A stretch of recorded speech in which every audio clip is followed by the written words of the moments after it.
दोस्तों नमस्कार, ये है मार्गदर्शन फॉर सिविल सर्विसेज। मैं अनुराग चौधरी। दोस्तों आज की वीडियो में आप पढ़ेंगे यूपी बोर्ड की 6वीं कक्षा की पुस्तक हमारा इतिहास और नागरिक जीवन का अध्याय 4 वैदिक काल 1500 ईसा पूर्व से 600 ईसा पूर्व। इस अध्याय में आप वैदिक सभ्यता यानी आर्य सभ्यता के बारे में जानेंगे।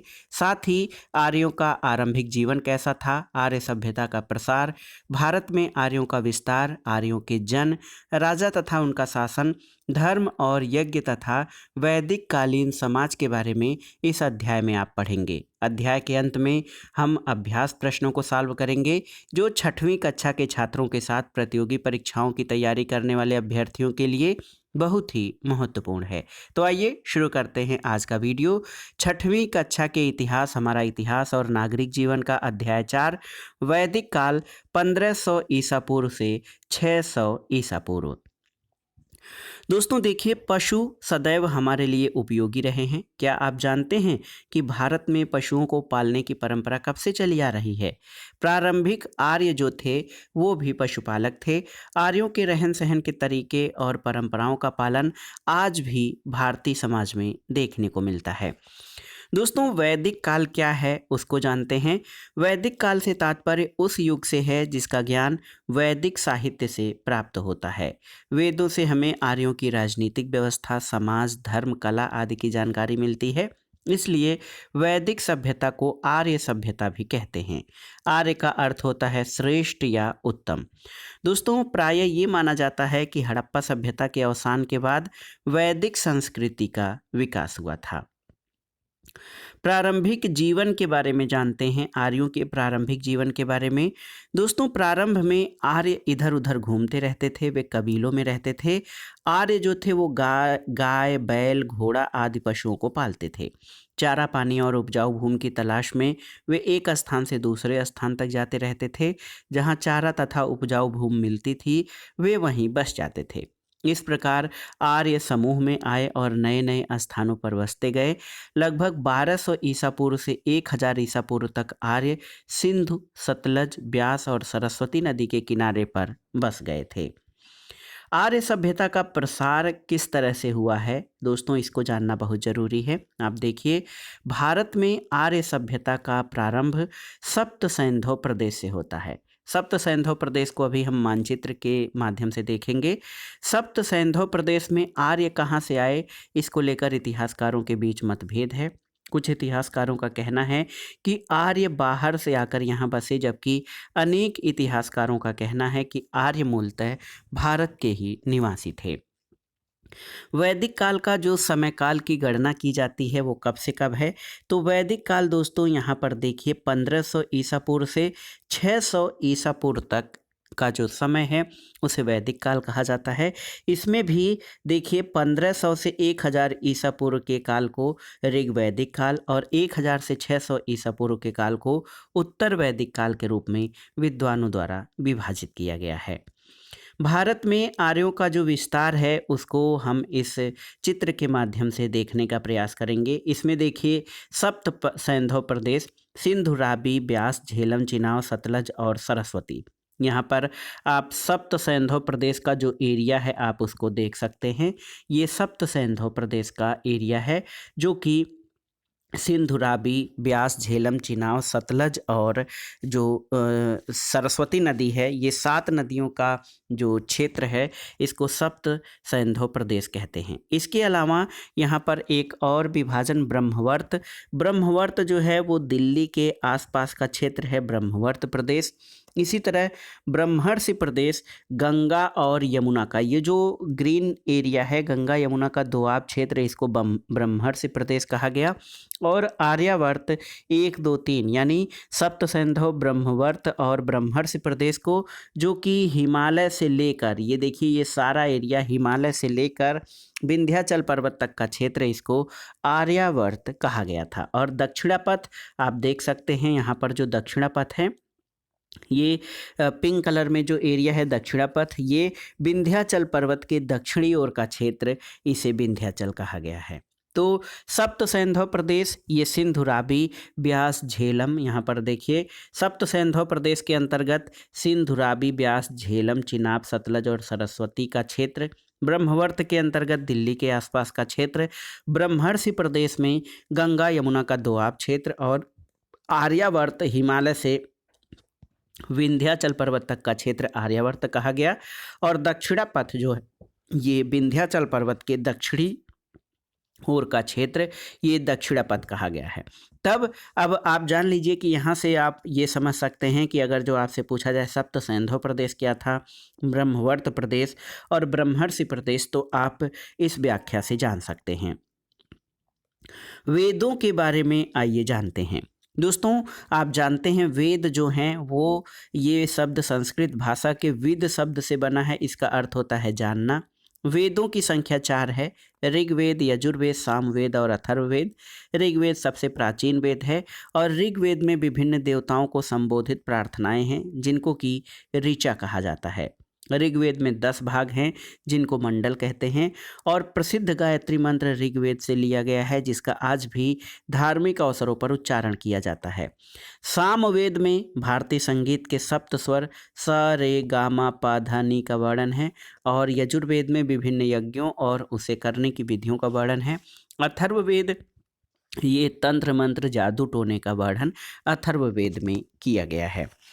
दोस्तों, ऋग्वेद में जो मंत्र है ओम भूर्भुवः स्वः तत्सवितुर्वरेण्यं भर्गो देवस्य धीमहि धियो यो नः प्रचोदयात्, ये ऋग्वेद से लिया गया है और इसका अर्थ है, हे विश्व निर्माता, तुम्हारे पापनाशक ज्योतिपुंज से हमारा उद्धार हो और तुम्हारे आलोक स्पर्श से हमारी बुद्धि सही दिशा में संचालित होती रहे। ये गायत्री मंत्र का अर्थ है। दोस्तों, वैदिक सभ्यता को इतिहासकारों ने 2 कालों में विभाजित किया है। एक तो ऋग्वैदिक काल जिसका समय काल 1500 ईसा पूर्व से 1000 ईसा पूर्व, और दूसरा विभाजन उत्तर वैदिक काल में लगभग 1000 ईसा पूर्व से 600 ईसा पूर्व माना जाता है। दोस्तों, आर्यों की सामाजिक राजनीतिक संरचना के बारे में जान लेते हैं। यहाँ पर आर्यों में जो जन था वो क्या होता था। दोस्तों, आर्य जो थे वो कबीलों में रहते थे। इन कबीलों का नाम मुखिया के नाम पर होता था और इन कबीलों को जन कहा जाता था। वेदों में हमें पूर्वजन, यदुजन, तुर्वस जन, भरत जन जैसे कई जनों का उल्लेख मिलता है और ऋग्वेद में राजा को जन का स्वामी बताया गया है, उसे जन रक्षक कहा गया है। एक जन में कई विष होते थे, इसके मुखिया को विषपति कहा जाता था। कई ग्राम मिलकर विष बनाते थे और ग्राम के प्रमुख को ग्रामणी कहा जाता था। ग्राम कुल या गृह में विभाजित थे। कुल या गृह के मुखिया को कुलप या गृहपति कहते थे। और उत्तर वैदिक काल में जब जन अस्थायी रूप से किसी क्षेत्र में बस गए तब जनपद में परिवर्तित हो गए। यहाँ पर इकाई को हम नीचे से ऊपर की ओर जाएंगे। यहाँ पर जन जो थे दोस्तों, जन ये कबीलों को जन कहा जाता था और कई जो है एक जन में कई विष होते थे।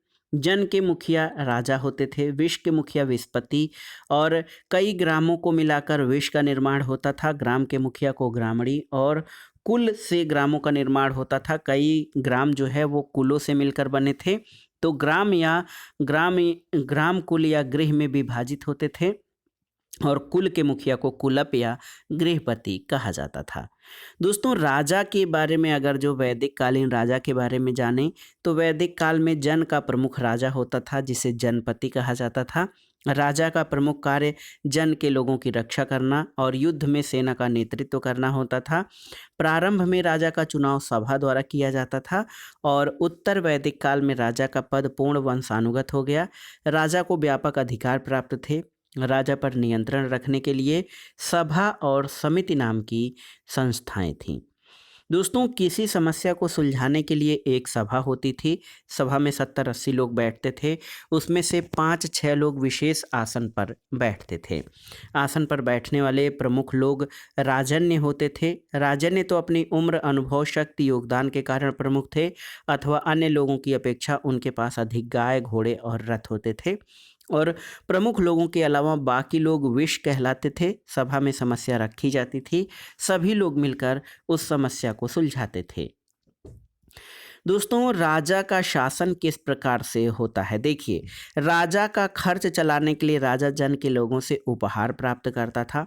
इस उपहार को बलि कहा जाता था। बलि के रूप में राजा अनाज, घी, वस्त्र, घड़ा, आभूषण, गाय आदि प्राप्त करता था और राजा अपनी आवश्यकता के अनुसार सामान रखकर शेष जरूरत के हिसाब से लोगों में बांट देता था।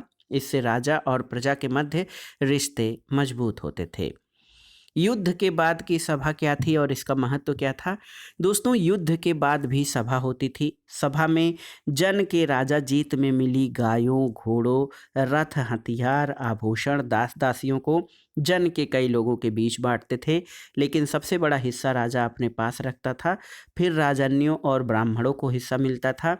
कुछ गायें, भेड़ें, बकरियां, अनाज आदि जन के साधारण लोगों को दी जाती थीं। इससे राजन्यों के पास गाय, घोड़े, हथियार, सोना, दास दासियों की संख्या ज़्यादा हो जाती थी और वे पहले से ज़्यादा ताकतवर बन जाते थे। धर्म और यज्ञ। तो दोस्तों, आर्य लोग देवताओं को प्रसन्न करने के लिए प्रारंभ में स्तुति पाठ करते थे, बाद में यज्ञ करने लगे। यज्ञ का कार्य पुरोहित करवाते थे। यज्ञ सामूहिक हुआ करते थे जिसमें पुरुषों के साथ साथ महिलाओं की भी सहभागिता होती थी। यज्ञ में कार्य की सफलता के लिए भेंट व चढ़ाव के साथ देवताओं की प्रशंसा में वेद के मंत्र गाए जाते थे। इंद्र जो थे वो आर्यों के सबसे प्रिय देवता थे, जो उन्हें युद्ध में विजय दिलाते थे। दोस्तों, यज्ञ के समय ब्राह्मण वेद मंत्रों का सस्वर पाठ करते हुए आग में घी डालते जाते थे। ये मंत्र संस्कृत भाषा में थे। बहुत समय तक ये मंत्र लिखे नहीं गए। इन्हें बोल बोल कर याद रखा जाता था और दूसरों को सिखाया जाता था। बाद में इन्हें लिख दिया गया और आज हम ऋग्वेद के मंत्रों को पढ़कर आर्यों के जीवन के बारे में कई बातों को जान सकते हैं। वैदिक कालीन समाज कैसा था, इसको जानना बहुत ज़रूरी है। वैदिक कालीन समाज और वहाँ पर क्या स्थिति थी लोगों की। तो दोस्तों, वैदिक कालीन समाज का आधार जो था वो परिवार था। परिवार का वरिष्ठ पुरुष सदस्य इसका मुखिया होता था, जिसको कुलप या गृहपति कहते थे। आरंभ में आर्य 3 वर्णों में विभाजित थे: राजा, पुरोहित तथा अन्य जन। यह विभाजन उनके व्यवसाय पर आधारित था, लेकिन कठोर नहीं था। धीरे धीरे जो यज्ञ करवाते थे वे ब्राह्मण कहलाए, जो युद्ध करते थे वे क्षत्रिय कहलाए, जो व्यापार करते थे वे वैश्य कहे जाते थे। बाद में शूद्र नामक एक चौथा वर्ण भी मिलता है, जिसमें युद्ध में हारे लोग शामिल किए गए। धीरे धीरे वर्ण व्यवस्था कठोर होती गई। अब कार्य रुचि के आधार पर न होकर वंश यानी पिता के कार्य के आधार पर हो गए, परंतु योग्य व्यक्ति अपनी योग्यता के बल पर कोई भी पद प्राप्त कर सकता था। महिलाओं को उच्च स्थान प्राप्त था। वे पुरुषों के समान ही शिक्षा प्राप्त करती थीं। वेदों से हमें लोपा, मुद्रा, घोषा, शची आदि महिलाओं के नाम मिलते हैं। आर्यों के मकान घास फूस तथा मिट्टी के बने होते थे। आर्य दूध तथा उससे बने पदार्थ दध यानी दही, नवनीत यानी मक्खन, घृत यानी घी का प्रयोग करते थे। अन्न में यव अर्थात जौ, गोधूम यानी गेहूँ, ब्रीह यानी चावल का प्रयोग करते थे। आश्रम व्यवस्था के बारे में जानना जरूरी है। दोस्तों, आश्रम व्यवस्था प्रत्येक व्यक्ति के जीवन को व्यवस्थित करने के लिए आर्यों ने जीवन को 4 अवस्थाओं में बांट दिया। पहली अवस्था ब्रह्मचर्य की थी। इसमें बच्चा आश्रम में रहकर शिक्षा पाता था। दूसरी अवस्था गृहस्थ की थी। ये अवस्था पारिवारिक जीवन से संबंधित थी। तीसरी और चौथी अवस्थाएं क्रमशः वानप्रस्थ और संन्यास की थीं, जिसमें व्यक्ति वन में जाता था और आत्मचिंतन द्वारा ईश्वर को प्राप्त करने की कोशिश करता था। और आर्यों की भाषा, दोस्तों इसके बारे में कहना कठिन है कि सारे आर्य लोग एक ही नस्ल के थे। वे इंडो यूरोपियन परिवार की भाषा संस्कृत बोलते थे। अब भी यह अपने बदले हुए रूपों में यूरोप, ईरान और भारत में बोली जाती है और ये तथ्य इन भाषाओं के बोलने के ढंग की समानताओं पर आधारित है। यहाँ पर देखिए एक उदाहरण दिया गया है, बोल कर देखिए। संस्कृत, फारसी, लैटिन और अंग्रेजी भाषाओं में पितृ जो है हिंदी में पिता को संस्कृत में पितृ कहते हैं, फारसी में पिदर, लैटिन में पॉटर और अंग्रेजी में फादर। इसी तरह मातृ जो है संस्कृत में, इसको फारसी में मादर, लैटिन में माटर और अंग्रेजी में मदर कहते हैं। तो ये सभी जो शब्द हैं इनकी उत्पत्ति देखिए कहीं न कहीं एक ऐसे समान रूप से हुई है जिसमें इनका उच्चारण भी काफ़ी हद तक समानता रखता है। शिक्षा, तो दोस्तों विद्यार्थी जो है वैदिक काल में विद्यार्थी गुरुकुल में रहकर शिक्षा प्राप्त करते थे। वेदों के साथ गणित, ज्यामिति, ज्योतिष, भूगोल, सैन्य विज्ञान और शिल्प आदि की शिक्षा दी जाती थी। यहाँ पर आप देख सकते हैं गुरुकुल में शिक्षा प्राप्त करते हुए विद्यार्थियों को दर्शाया गया है। पशुपालन के बारे में जानते हैं दोस्तों। प्रारंभ में आर्य पशुपालक थे। गाय और बैल व्यक्ति के संपत्ति माने जाते थे। ये उनकी समृद्धि के प्रतीक थे। गाय का प्रयोग वस्तुओं को खरीदने में किया जाता था। गाय को पवित्र पशु माना जाता था और गाय को वेदों में अघन्या कहा गया है। अघन्या का अर्थ न मारे जाने योग्य है। पड़ियों यानी आसपास के किसान द्वारा गाय चुरा लेने के कारण कई बार युद्ध प्रारंभ हो जाता था। आर्य उन्हें दस्यु कहा करते थे। खेती का महत्व, तो दोस्तों जनसंख्या में वृद्धि के कारण वे अपनी आवश्यकताओं की पूर्ति के लिए कृषि पर ध्यान देने लगे। आर्य अब गंगा यमुना के दोआब क्षेत्र में बसने लगे। इन्होंने जंगल काटकर कृषि योग्य भूमि बनाया। कृषि करने के लिए वे हल का प्रयोग करते थे। वे जौ के साथ गेहूं, धान, दाल आदि उगाने लगे थे। शिल्प के बारे में जानिए। तो आर्य पशुओं से संबंधित व्यवसाय जैसे ऊन काटना, घोड़े से रथ जोतना, लकड़ी की वस्तुएं बनाना, मिट्टी के बर्तन, हस्तशिल्प, धातु कर्म का काम करते थे।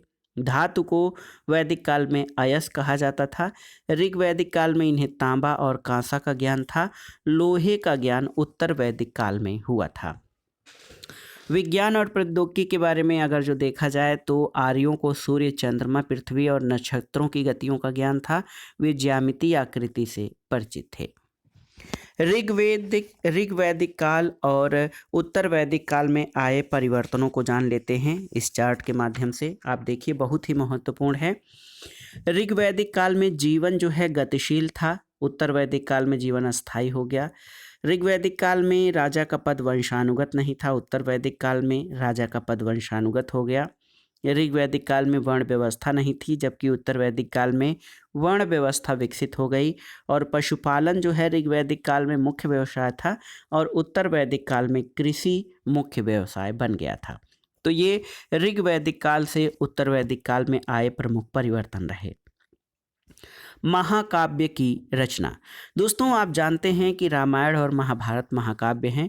रामायण और महाभारत दो प्रसिद्ध महाकाव्य हैं। रामायण की रचना महर्षि वाल्मीकि द्वारा संस्कृत में की गई है। इस ग्रंथ में कौशल के राजा दशरथ के पुत्र मर्यादा पुरुषोत्तम राम के आदर्श जीवन और कार्यों का वर्णन किया गया है और आज भी रामचंद्र के जीवन पर आधारित रामलीला का आयोजन किया जाता है। दूसरा महाकाव्य महाभारत है।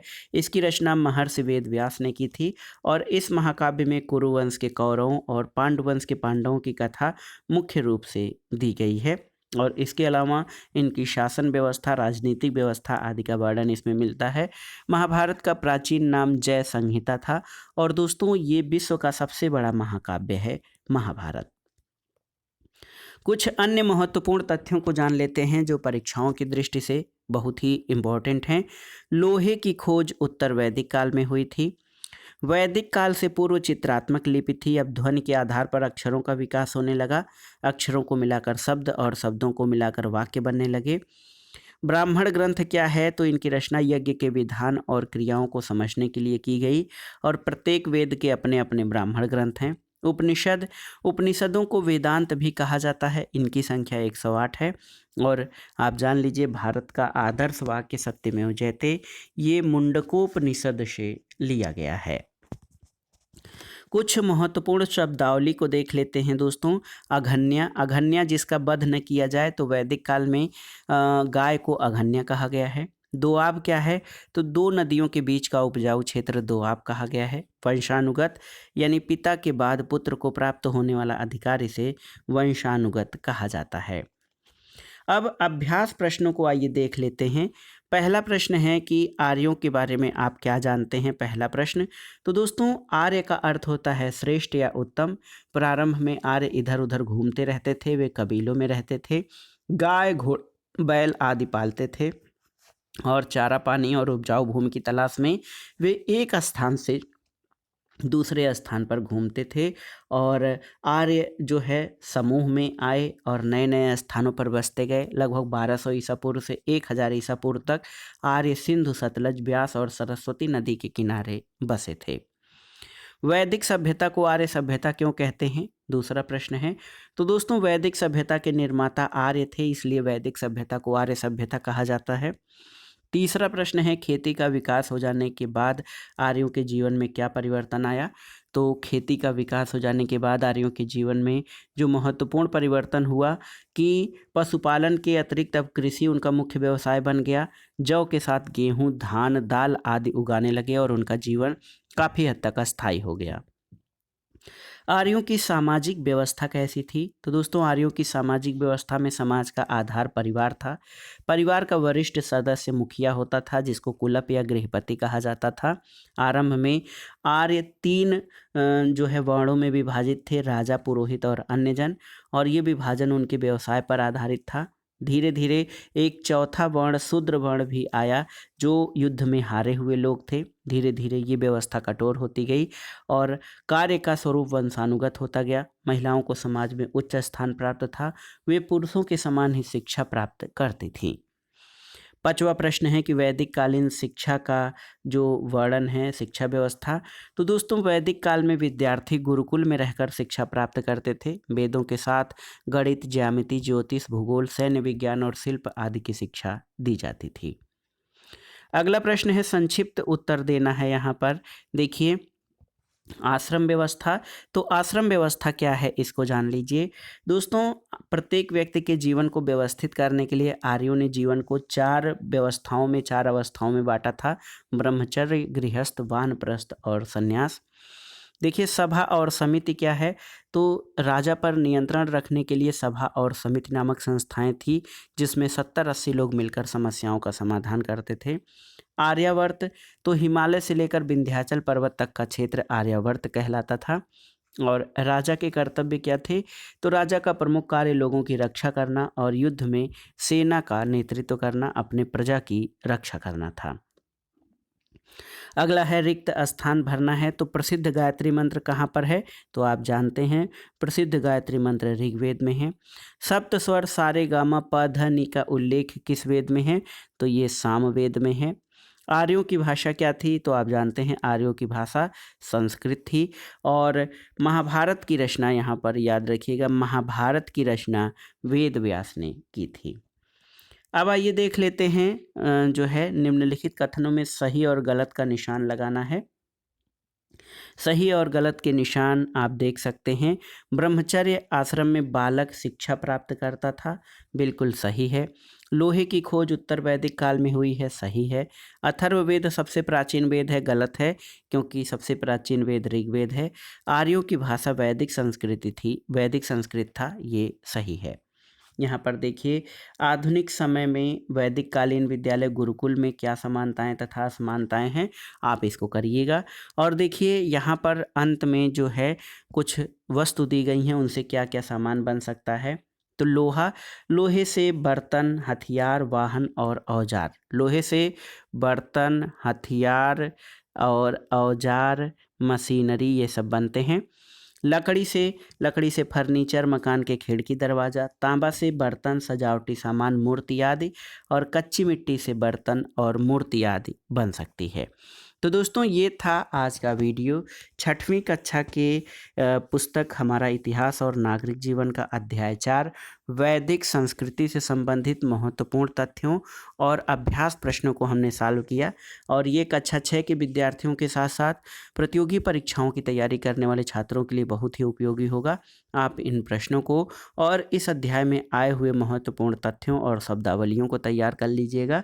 वीडियो आपको कैसा लगा, हमें कमेंट बॉक्स में ज़रूर बताइएगा। वीडियो को लाइक करें, शेयर करें और इस चैनल मार्गदर्शन फॉर सिविल सर्विसेज को सब्सक्राइब करें। वीडियो देखने के लिए धन्यवाद। नमस्कार।